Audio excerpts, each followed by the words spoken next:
For those of you who are already attended morning talk 10 a.m., this is Abdul Muhammad. I will be helping Shawn and Pat.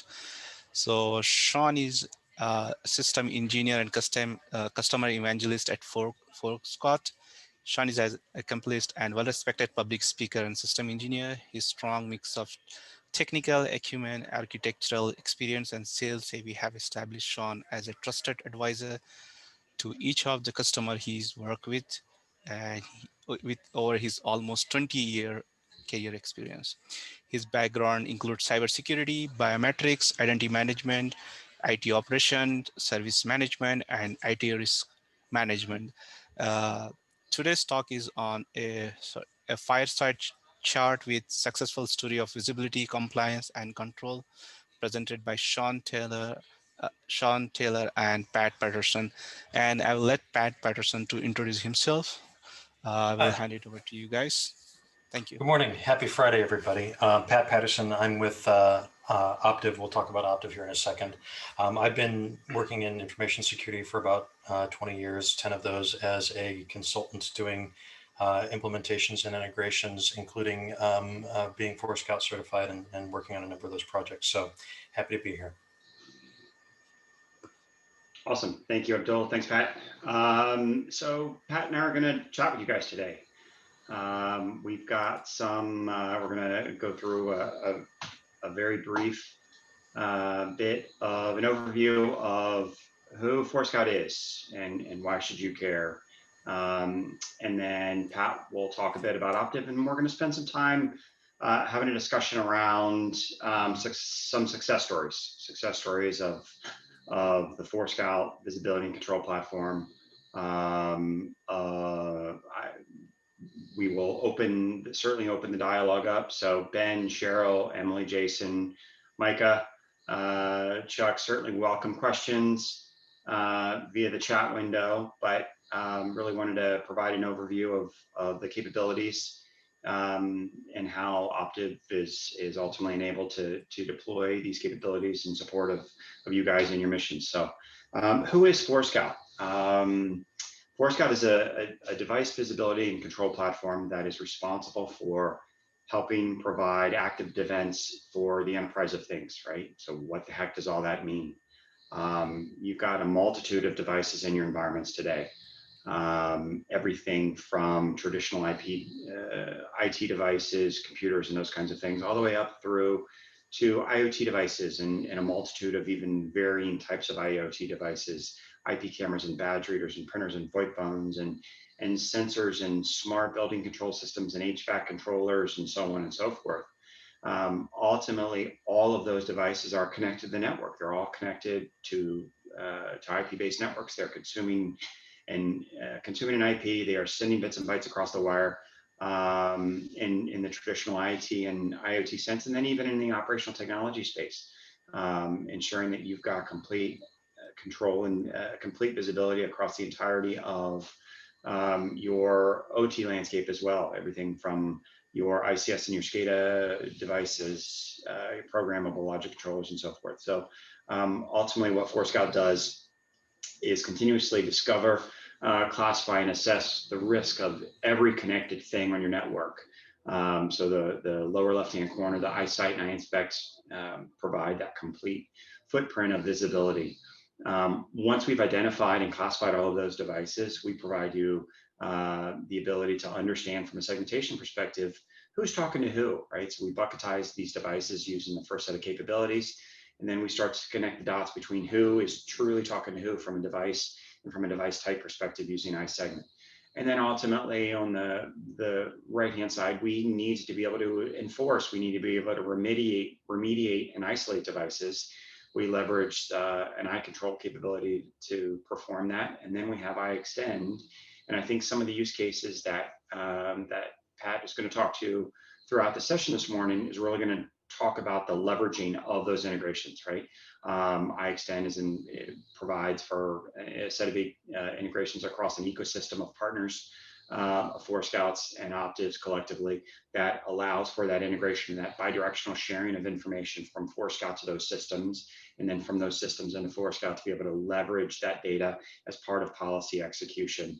And then up top there, what we talk about is really a device cloud. It is a 15, upwards of 15 million device profiles right now that is crowdsourced, that is ultimately sliced and diced and analyzed. I spoke earlier this morning about an enterprise of things risk report, but ultimately that is the source of data that is leveraged as part of the classification process, right? So ultimately the ability to have a device be placed onto a network and Forescout to see it and almost instantaneously and accurately identify what type of device that is gives us a very robust foundation upon which to build. Awesome, Shawn. So talk very briefly about Optiv. Optiv, we view ourselves as one of the few security solutions integrators, or SSI. What that really means to you is that we can provide assistance with acquiring security solutions from a technology product perspective. We have traditional implementation services around standing that technology up, making sure it works well in the environment, integrating it with other solutions in the environment. And that's going to be the big part, as Shawn mentioned, that I'm going to talk about in our success stories today. And then we also provide strategic services around helping with more programmatic efforts within the security department. So everything from planning the security strategy, from developing policy sets, from managing red team, blue team, all of the different things that you might see from a consultative partner. Optiv does it and does it very well. Excellent, thanks, Pat. So we have, collectively, we have more success stories than we actually have time for today. What we did is we selected a few, I selected a few, Pat selected a few, and certainly we'll get into a dialogue around these, but tried to give a good sampling of different verticals, different industries represented throughout these success stories. So we'll talk through healthcare, financial, industry. Forescout has a significant presence in the financial space. Some of our largest, most successful customers in some very large international financial institutions. The government, this use case is going to talk to a state and local government entity, but Forescout is very much a cornerstone of cyber programs in both parts of the federal government, from a Department of Defense as well as on the civilian side. Power generation, power transmission, obviously a significant footprint. Ultimately, there's a lot of risk associated with that, just from a grid management, mission criticality perspective. Manufacturing, and then law and the legal space. So again, welcome questions, anything specific you'd like to ask as we go through these. But we're going to talk about healthcare. The University of Rochester. Healthcare is a huge problem in today's space. It's almost on a weekly basis you read about healthcare institutions, healthcare providers, healthcare delivery organizations, HDOs, that are facing ransomware attacks. There was an article earlier this week that talked about the Ryuk set of adversaries are actively going after hospital and healthcare institutions, right? So ultimately, it is significant, and it is a problem that the healthcare providers, the hospitals, and the institutions ultimately really need to take seriously, because they have multiple aspects of, they've got the patients, right? The patient care, those kinds of things. And ultimately, when we start to look at the number of devices and the sheer volume and complexity of devices that are connected to the network in these hospitals and in these institutions that are ultimately responsible for the patient care, for the life sustaining of an individual's, of a patient's life, there is a huge risk that these organizations need to try and satisfy. So the environment, 15,000 employees, including non-employee, right? Doctors, researchers as part of the research aspect of the institution. They really needed to take a an approach, a step to try and enhance the network security and really gain an understanding of the multitude of devices that were connected.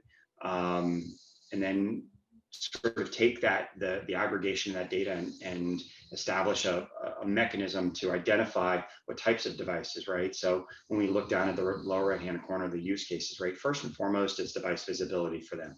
And it needed to be able to understand that you've got doctors who are bringing in their own systems and their BYOD devices, in addition to, you know, setting their ID card down to authenticate into an Epic kind of a patient management system, those types of things. The needs to establish visibility across those, and then establishing for compliance of those devices. Not necessarily as much maybe the BYOD devices, but certainly the hospital and the health center owned and managed devices, certainly, right? But ultimately, what the University of Rochester went through was really kind of looking at a multitude of solutions, of competitive solutions. Bradford, now known as Fortinet, their Fortinet solution, Cisco, their Identity Services Engine solution. You know, and ultimately what they really looked at was the network teams, the asset management department, the risk and compliance teams ultimately really sort of came together as part of the evaluation and said, you know what, we need to be able to not only do this in an agentless fashion, we need to be able to do this in a very dynamic manner to achieve visibility, to achieve control, to achieve compliance, and then ultimately to leverage that baseline of information from a network access controller or NAC perspective. That gave them the comfort to say, you know, look, we now have this unobtrusive ability to inspect devices at a very granular level and provide for this policy-based enforcement across all of those devices, wherever they may be, right?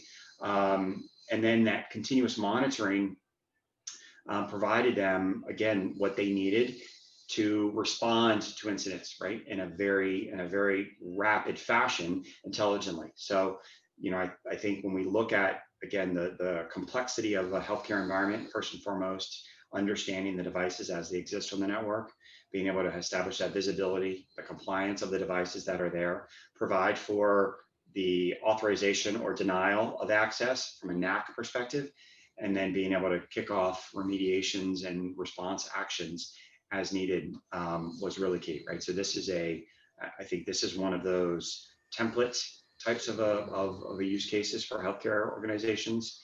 And I think this as maybe a smaller one would probably be something that easily is replicated. Over to you, sir. Yeah, so Shawn, actually, if we could go back, in absence of a question from the attendees, I've got one, or maybe sort of tee up a conversation here.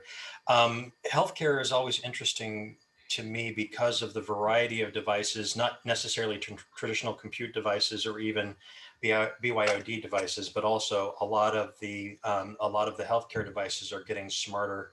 A lot of Optiv customers that are in the healthcare space are looking at things like not just identifying those devices, but also doing segmentation and doing more useful things around monitoring patch levels and things like that. So is there anything specific to either the University of Rochester or other opportunities in healthcare that you've seen where Forescout's been brought to bear to deal with that additional complexity? Yes, and that's the healthcare space and healthcare specific, right? The health IoT, right, or the medical IoT, the MIoT of another alphabet soup, right? You're spot on. They are unique. The footprint, the fingerprint that they have is unique, but the challenge presented to us, to you as a security consultant, as an organization who's been brought in as an expert, how do we non-intrusively find these devices, accurately classify these devices, and like mission critical devices in an energy plant, right? You need to be able to control them, right? Mitigate the risk of those devices being on the network, but you cannot affect their utility. You cannot affect their function because it's going to have an adverse effect on whether the patient lives or dies, right? So it's a very fine line that we sort of find ourselves in, and where Forescout has traditionally been relatively heterogeneous from an IoT visibility and supportability perspective, in that we non-intrusively discover, manage IoT devices. There are certainly vendors, and we have a partner. Medigate is a partner of Forescout's that provides for specific medical IoT device visibility, right? And it's not just about the medical IoT device visibility in a vacuum. It is understanding those devices, the context of that device in the larger part of the enterprise, the risks that device sort of exposes the enterprise to. But it's ultimately also about what vulnerabilities exist with that device, and whether it goes back to the Ripple 20 TCP/IP vulnerability that was announced a few months ago, or others. Yeah, the Forescout has been brought in multiple times and is very much involved in multiple hospitals, healthcare delivery organizations, as well as even research institutions like University of Rochester Healthcare, to be able to provide, come in and help us understand what's on our network, because the NAC cybersecurity functions of old don't fit, right? They don't fit in those environments anymore without significant breakage. I would say, I would throw this back to you, Pat. How, as the subject matter expert from an industry perspective, non-OEM specific, right? When you're brought in, what types of, what's the number one, when you're brought into hospitals and healthcare organizations, what's the number one challenge you're asked to try and solve? Yeah, absolutely. So the first problem a lot of these organizations have, as the medical devices become IP enabled, if you will, is that traditionally medical facilities have had very flat networks. They don't have a lot of segmentation. Maybe if they've got guest wireless, it's on a separate VLAN. But other than that, I think they call them computers on wheels or cows or whatever that the nurses take from room to room, or is on the same network as the heart monitor. And so as these medical devices get more and more IP enabled, the threat from traditional compute devices to these things is pretty significant. I mean, it's certainly bad if a vulnerable medical device infects computers, but it's even worse if a computer manages to infect a medical device that's keeping someone alive. So definitely creating some method of segmentation without entirely upsetting the operation of the medical facility is the number one problem. And the ability of Forescout to identify these devices without having to have an agent, without having to do 802.1x, without having to really materially change the way that those devices connect, and then be able to do VLAN steering or some of the other control options to put these devices where they belong in a safe network. In addition to the partnership that both of us have with Medigate to figure out, do these devices need a patch? Do these devices have a vulnerability that we need to accommodate, et cetera? Those are definitely the problems we're seeing. We're seeing it more and more now as these devices get smarter, and the focus, the spotlight also seems to be on healthcare. Between the pandemic issue as well as healthcare seems to be recently targeted by ransomware and other bad things, whereas before they were largely left alone. So Yeah, it's sort of a perfect storm right now in healthcare to try to sort all of this stuff out. yep. And we got a question in the Q&A, and I think we'll talk a little. We could certainly talk a little bit about it now, but ultimately, Chuck, the question for those that don't see the chat window, Chuck McGann asks, manufacturing seems to have some of the same complexities of the medical systems without the risk of life and limb. What network segmentation strategy are you seeing, or any, to add to securing of the devices and process controllers? I'll take a quick stab.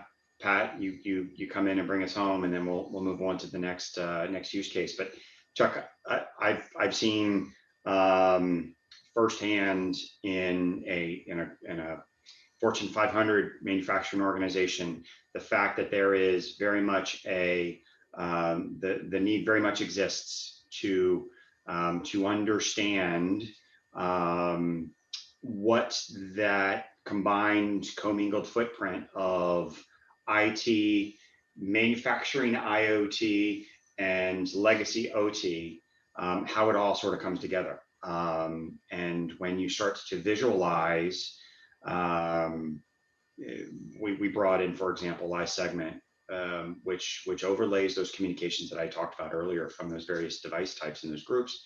When you start to overlay that and understand the devices as they're communicating with each other, you can start to understand how ugly and what a spaghetti chart of a network you have, right? How little segmentation you have, that you can then start to establish some business rules that very much tee up the point that Pat was just making around VLAN steering, around ACLs, around different types of segmentation strategies, without necessarily relying on an entire rip and replace from a tech refresh perspective.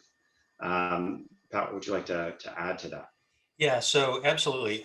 From a network segmentation strategy, what I'm seeing and what we're seeing within Optiv, between manufacturing and also energy, they're almost going the opposite direction from what I see healthcare. So if you look at healthcare traditionally, that medical device has been on the same network as the nurse's station PC, versus in manufacturing and especially in energy, they've usually air gapped those networks, so none of the rest of the network can talk to them. So their segmentation was hard, and it was very much based on physical location. What we're seeing with manufacturing and energy is that they're needing to bring additional communication capabilities to those devices that used to be air gapped, so that they can talk to control systems in the cloud, or that they can perform reporting and statistical feedback information, or even just to get updates from the manufacturer. So they're having to remove those air gaps without necessarily without having any lesser security requirements. So they are having to implement something along the lines of a Forescout, so that they can monitor, oh, this traffic shouldn't be coming from here, or oh, this device has been plugged into the wrong network switch, or something along those lines, to try to enforce the security policies that have always existed while opening up connectivity. At least that's what I'm seeing. Yeah. And Chuck, by all means, when we get into the manufacturing use case in a bit, certainly if the discussion comes up again, let us know. So. Yep. Thanks for the question, actually. Yeah. So financial services, as Shawn mentioned at the top, my focus is really going to be around the iExtend integrations, and how when you take a product that actually has such a foundational piece between visibility and control as Forescout, and start to integrate it with other components, you actually can make it a very critical piece of your entire security strategy. So, sort of a quick example of this is we were working with a financial services company. It was a company that had a large sales force, a lot of laptops, a lot of tablets, a lot of things that are constantly moving around, not often on the corporate network, or if they are, they're frequently in different places and maybe for short periods of time. So it's difficult in that environment in order to do vulnerability scanning and remediation for patching and things like that on these devices. So what this financial services company was finding was that they were never getting their vulnerability scans completed. And when they were, the device was gone so they were having trouble figuring out, all right, how do we get it patched? So what this company did was they leveraged their investment in Forescout to when a device would connect to the network, they would figure out when was the last time this device underwent a full security scan by leveraging the iExtend module within that applied to their vulnerability scanning tool. If it had been past a certain time, it would kick off the scan while the device was on the network. So rather than waiting for a schedule, rather than deploying an agent, they were able to focus their vulnerability scanning on devices that were available at the time they were available and need to scan. They reduced the network impact of vulnerability scans. They were able to raise up their compliance with their patching requirements, and they realized very much a lower risk profile simply by leveraging Forescout to kick those scans off. Pat, you've got under the use cases there, incident response. I would imagine that, scanning tools, the Qualyses, the Tenables, the Rapid7s, right? They're doing their job, they're scanning, they're finding stuff. What kind of results did you have for this customer when those tools would find something? What did they tell Forescout? What did Forescout do from an incident response perspective? So in this particular use case, they didn't turn around and actually leverage Forescout to maintain control or to isolate the system so that it could be patched. They did. It did feed into their patching program, which was a little bit more manual at the time. Right. The reason I put incident response on here is because when an incident would be alerted either through their SIM tool or whatever tool might alert them to an incident, they were able to actually more accurately go into their vulnerability management tool and find out, all right, this system that's just alerted is missing these 3 patches. Therefore, this is likely to be this infection, and Right. here's how we deal with it. They were also able to leverage the Forescout console in that scenario to actually identify which switch port or WLAN controller that the device was connected to and be able to respond more quickly. So the visibility thing never stands alone when it comes to the incident response stuff. It's always all over the place. Yeah, no question. And that's the use case there that we were talking about, folks, is really in having the integration that I tried to set up when I talked about Forescout at the very beginning, right? The integration through our Extend portfolio is truly bidirectional, right? It is that Forescout, the device presents itself on the network. Forescout reaches out to one of the scanning tools and says, hey, do you have a scan of this device? Yes or no? And then if not, then it initiates a scan, as Pat walked through, right?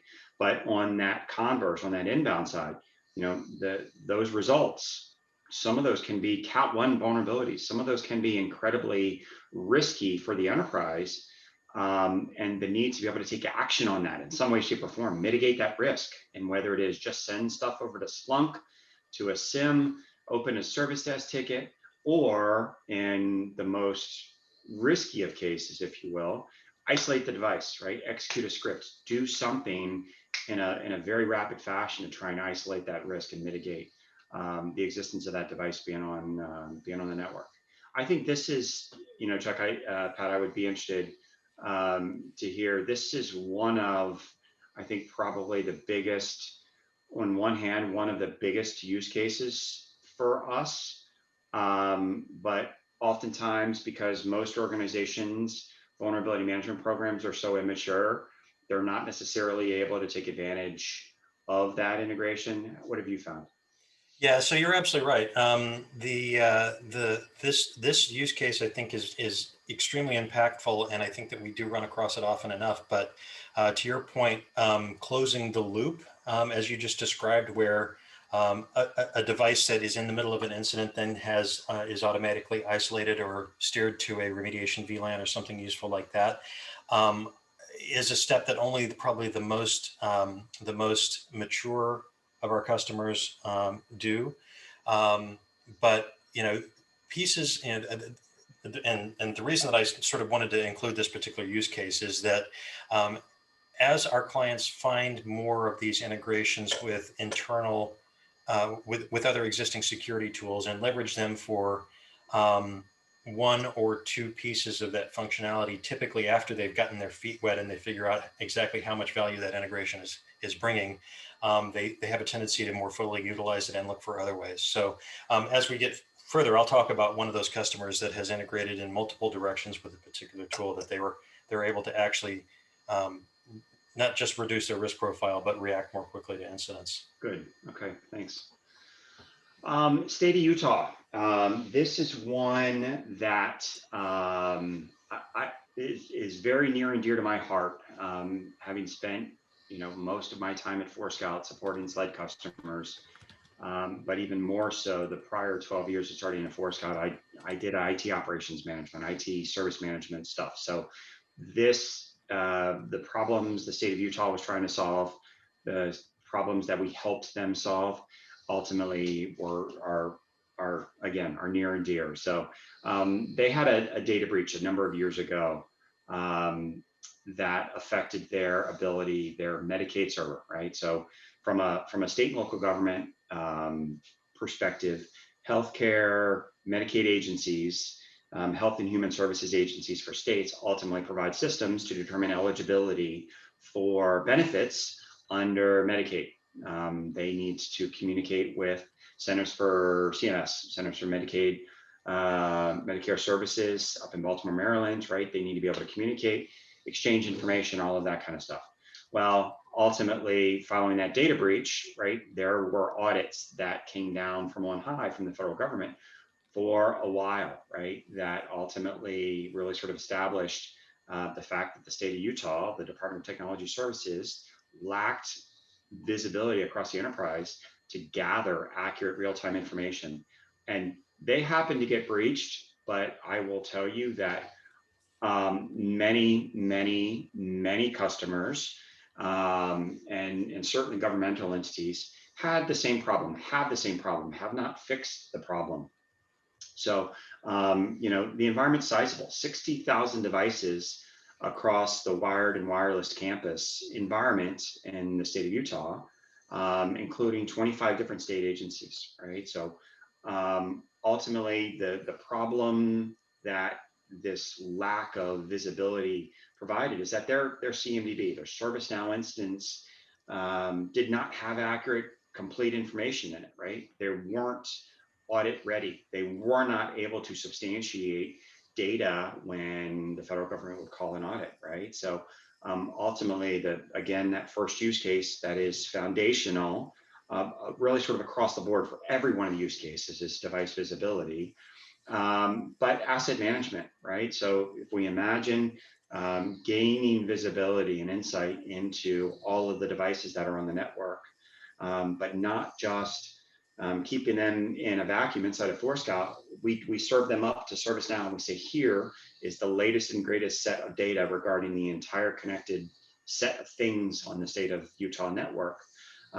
So that was hugely impactful because now all of a sudden we were able to say almost 50% of the devices that were on the network were vulnerable to WannaCry, right? You guys remember WannaCry, right? This little vulnerability kind of went away.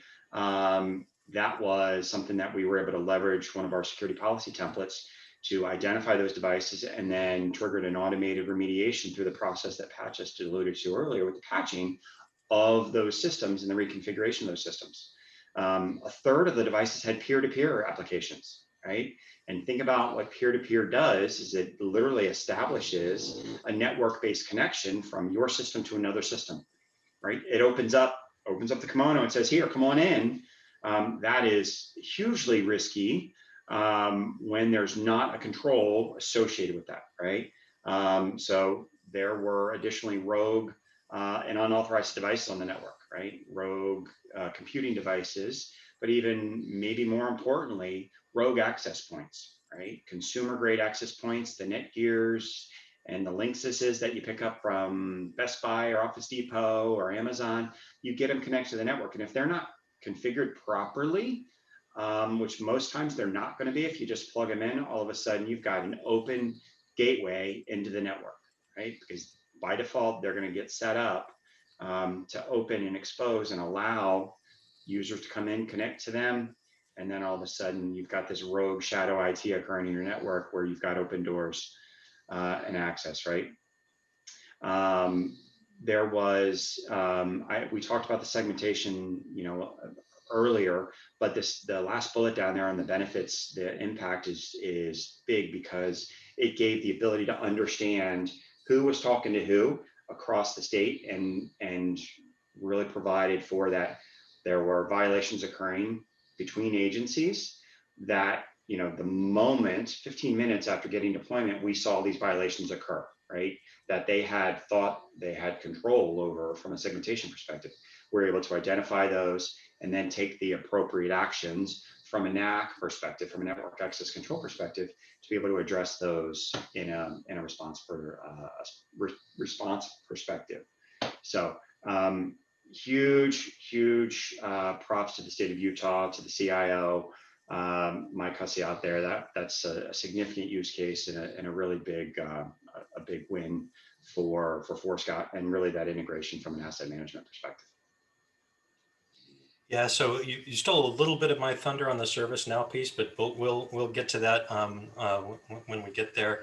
I have to chuckle when you talk about the rogue access point thing. There's nothing like doing a site survey and finding a Linksys SSID somewhere in the building. Yep. And yeah, typically configured with wide open with all the default passwords, et cetera. And there are days when I worked in internal IT, I used to just basically confiscate them. Depending on where it was in the network, though, sometimes it's more fun to just change all of the passwords and leave it there and just frustrate the heck out of the user. Yeah, no question. Yeah, very good. All right, no questions in. You talked about power just a second ago. Tell us a little bit about this one. Yeah, so this is where you stole my thunder on the CMDB. This was a power generation company, and obviously a lot of power generation and critical infrastructure organizations right now have an internal SOC, fully staffed 24/7 to deal with security incidents. This particular company had a bunch of disparate systems to the extent that their tier one SOC team would end up having to reach out to 3 or 4 different systems to do triage on every given alert, it's just not sustainable to have that much work to try to figure out, all right, what did I see? What's the system look like? What kind of patches may be needed? What kind of vulnerabilities exist, et cetera? Do we need to escalate this to tier 2 and sort of raise the flag? As you can see in the challenge second bullet there, their data enrichment within their response tool was being done manually. So, okay, this host alerts on something. The analyst would then have to go to their CMDB system and copy and paste into their ticketing system. This is what we're seeing on this host. So, and then they'd then have to go into their Active Directory system to try to pull information about the user and all of those pieces to try to get a clean picture. Integrating Forescout, not necessarily directly through an iExtend module per se, but through the iExtend module that integrates with their SOAR tool, allowed them to, number one, enrich all of these different incidents as they came in with data from Forescout, from the CMDB, from their directory system into a single place in order to allow the analyst to, as soon as they got that incident, be able to determine exactly everything they needed to know about that system. From there, that organization, as I mentioned before, when people start figuring out how these integrations work, they tend to ramp up on them. That organization then took the next step with their SOAR tool and allowed that analyst from the same pane of glass to click a button and VLAN steer whatever the offending device was to a remediation VLAN or isolation VLAN via the Forescout extend functionality. So they were able to implement bidirectional integrations with Forescout to both improve their turnaround time, free their analysts up to actually dig deeper on things, as well as improve their security posture by being able to kick devices off of the network much more quickly when necessary. That's fascinating. Did you have much of what kind of findings did you guys have in the way of I don't want to say ROI, right? Because that's kind of a nebulous, but manual data collection aggregation into the CMDB and directory systems and trying to kind of do that stuff to automating of the process. And the reason I ask, similar a state agency down in South Carolina was a very similar type of a process where we leveraged sort of Forescout's inherent orchestration capabilities. It was the hub, and it reached out to a web gateway and to a log aggregation and to an agent-based host management EDR platform and to a network and fault management, and it kind of did the pulling of the marionette strings, right? To take a process that involved 5 different organizations in the state agency and upwards of probably 72 or 96 hours to address a potential incident with the web gateway, an offending device in the web gateway, to down to less than 5 minutes, right? What kind of finding, what kind of efficiency do you think you guys gained for this customer? Yeah, so in this particular case, this customer was looking at increasing response times for their incidents. So, if an incident sits open and doesn't get looked at for 5 to 10 minutes and doesn't actually get addressed and triaged for 20, a lot of bad things can happen in that amount of time. So they were reaching a juncture where they were considering adding staff to their SOC just in order to keep up with all of the work that had to be done to respond to all of these incidents. So, the Forescout integration with the SOAR tool was a big piece of being able to reduce that. Forescout had been used previously as an alert mechanism within their SIMs, so that wasn't necessarily new. But to be able to do the data enrichment and free that analyst up to actually just look and see what was there allowed them to, respond more quickly to incidents and not have to staff up. So I don't know that you could put a number on that ROI, but I would probably start by measuring it in bodies. Yeah, no, that's key, right? And you can start to extrapolate that out, right? What does a body cost? Right, so, exactly. Yeah, very good. Manufacturing, and Chuck, hopefully your ears perked up a little bit, right? This is a relatively smaller type of an environment, but this particular director of information technology,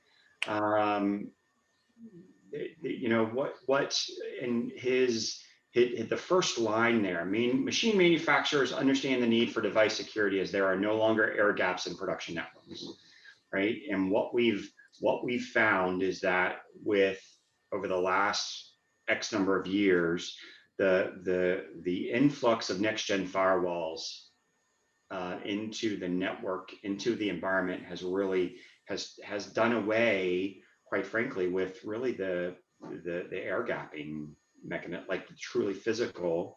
And I see Pat nodding yes in agreement. That's good. And so what we found was that there is this commingling of devices, and where you thought you had this true separation, there wasn't really a separation, and all you need is one misconfiguration of a firewall policy, of an ACL that allow you all of a sudden have a permit instead of a deny, or the role order from a waterfall structure changes, and all of a sudden you've got potential catastrophe. So there's when we look at the impacts, and I think one of the things that's really key, and I'm going to piggyback on a comment that Pat made a second ago with the power gen. The second line down in the impacts, the Forescout platform is a large part of the reason why 2 people are able to cover so much ground. This becomes an exponential, an FTE, I don't want to say an extender, right? But it becomes truly an extension. There was a quote that a CISO of a Forescout customer was in an article last year, and it was like, it's like having an extended workforce 24/7, right? Because they're constantly watching for events, for things to occur, that go against policy, that go against what our established normal business rules are. So, it's like having a whole IT security department. So through the policy engine and enforcement, we're able to not only achieve that device visibility, again, foundational, but we're able to ensure that there's compliance. We're able to provide for that segmentation, again, as Pat explained earlier, through the VLAN steering, right? Writing of ACLs dynamically based on events that occur. We also integrated in this environment with the Rapid7 X-Post vulnerability scanning solution, right? So we were able to, through that integration, provide for the mitigation of the vulnerabilities that existed, and then to be able to remediate those.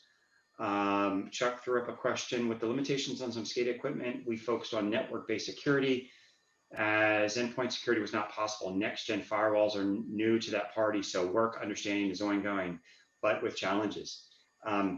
Yes, Chuck would fully agree with that, and I think Pat would as well, right? And that's why what we find by bringing Forescout into customers' environments, especially when there is either an unknown, like question mark, to be determined, what is the complexity, what is the landscape look like, is that we're able to come in almost an assessment kind of a capacity and say, we don't know what we have. Well, that's great, right? Forescout will tell you what you have and understand the risks of what you have by connecting those dots of who is talking to who and those kinds of things, right? So I've had more situations than I can count where we brought Forescout into the environment.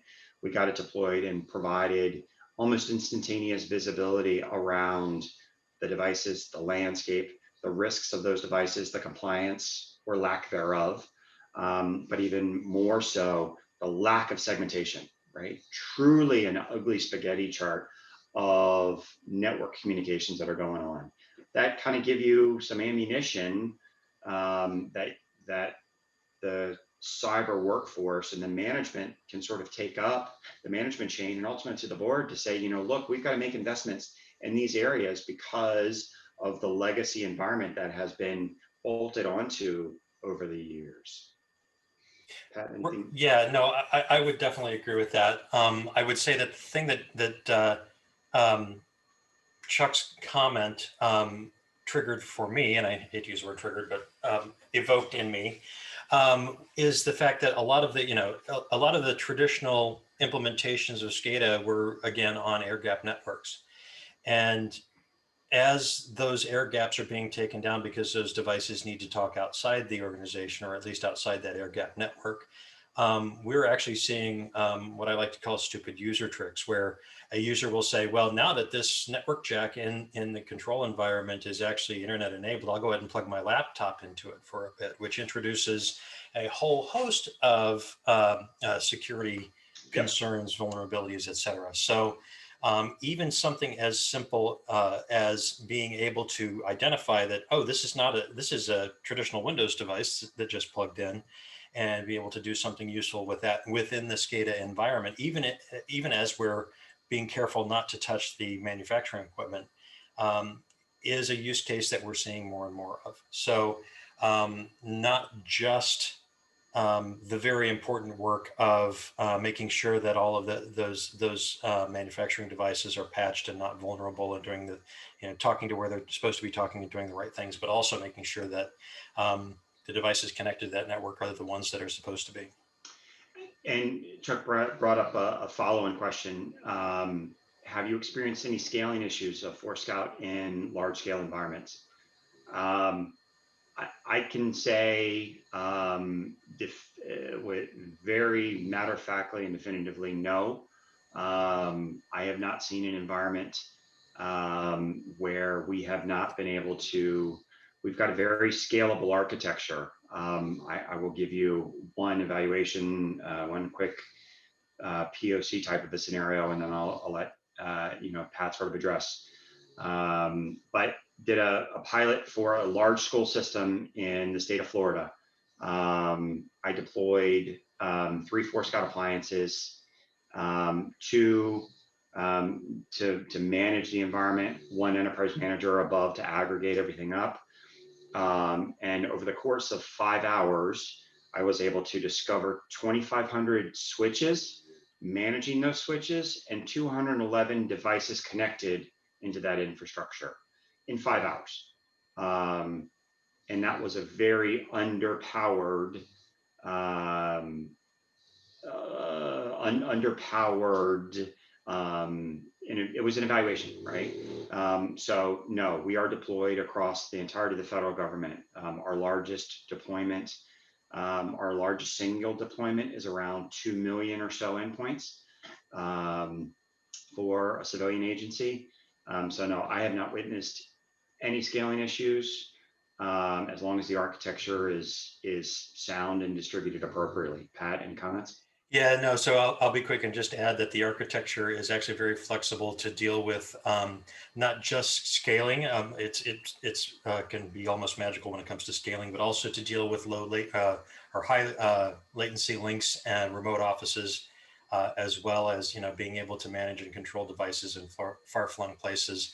I worked on an implementation at an extremely large retailer that everybody has heard of, where they were talking about trying to manage wireless and wired ports in stores all across the country that would have a handful of cash registers and some line buster tablets and things like that.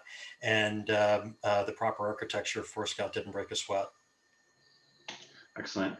I think we probably have time for this. I'll let you talk about this law firm and we'll see. Yeah, this one's actually going to be a quick conversation because we've already talked about it. This is one where this law firm had they had an asset management problem because as lawyers do, they'll go out to Best Buy and buy this sexy, cool laptop or tablet or whatever device they might think they want at that time, bring it in, tell the IT department, okay, now you got to figure out how to manage this. Right. And of course, they're all over it's an international law firm. They're all over the place.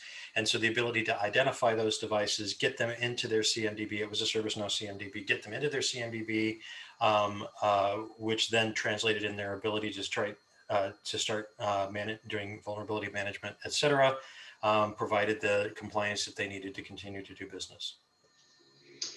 Yeah, very good. I mean that's a big problem, right? That's a very unique part of the problem or aspect of the problem. Kind of bringing your own device and saying, "Here, manage it." But CMDBs, and I would ask the question to Ben or Cheryl or Chuck or Barath or Jason, anybody in the audience, how is your CMDB populated, right?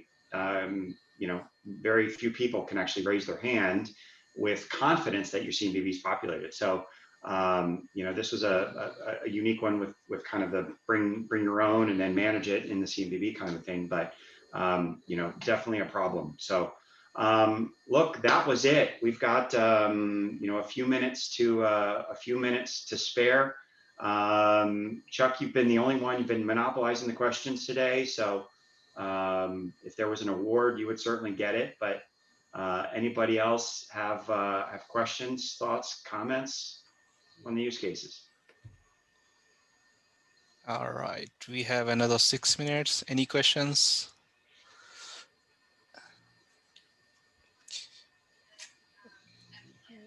I was just kidding, Chuck. I'm glad you were paying attention. No one else apparently was paying attention, maybe. Yeah, Chuck, I appreciate the questions. Otherwise, it's just me and Shawn talking. I know. And look, we're tired of each other already. So I do have a quick question, Shawn. I mean, like you said, for the law organization, like somebody got the laptop. So how do they? I mean, like basically for an organization, we have a VPN, and also was there any missing thing for that machine? Like you have given example, like they will go and get a laptop from Walmart and just get connected, and in general.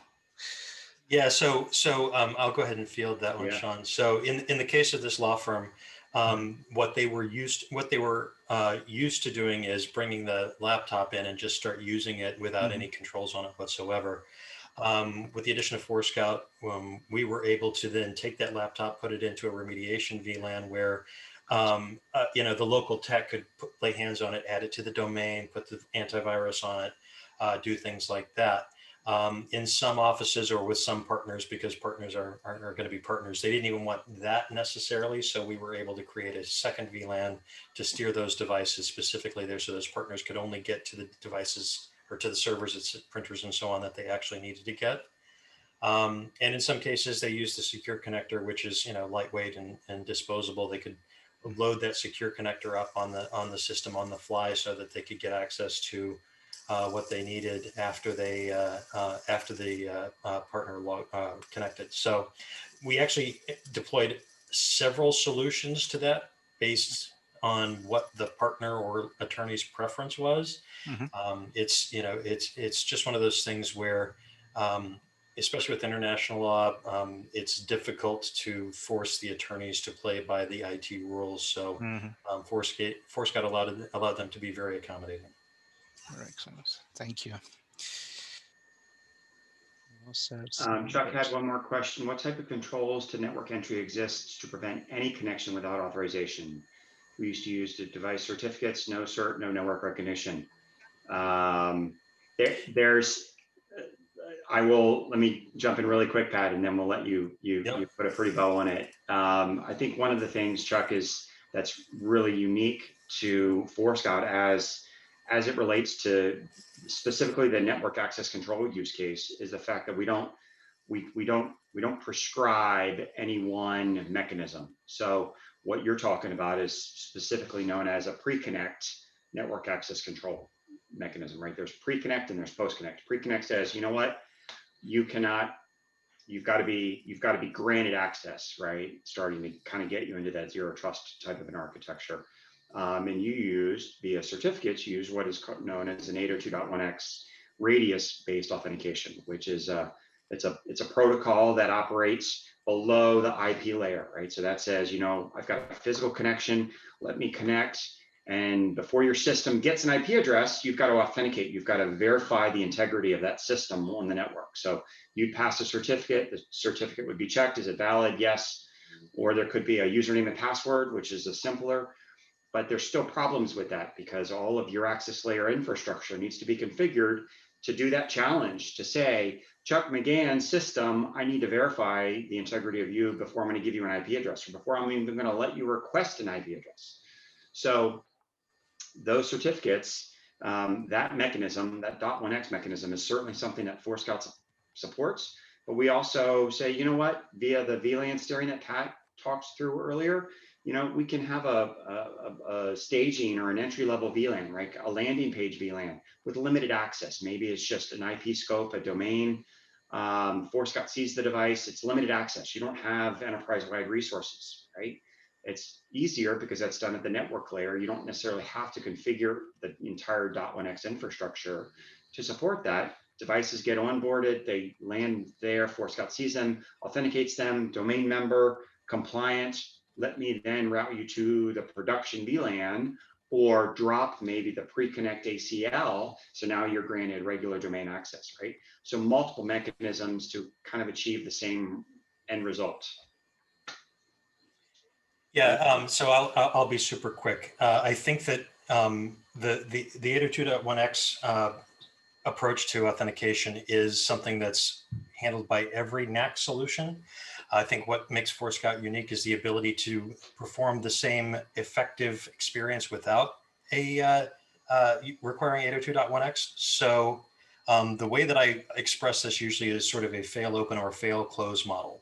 So if you plug your laptop in if you plug your laptop into a network jack, that network jack has a default VLAN. If you want to fail open, that default VLAN is the corporate network. And after that device connects, then you can decide if you need to kick it off onto a remediation or public VLAN.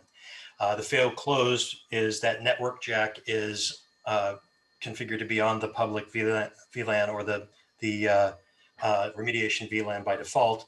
And then once the device is authenticated using Forescout's agentless capabilities, it is then allowed or moved, steered to the corporate VLAN. So there are ways of doing exactly the same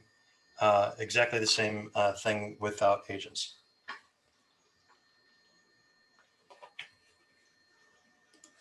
All right. Awesome, guys. You guys were right on the time. It's 12:30 lunchtime.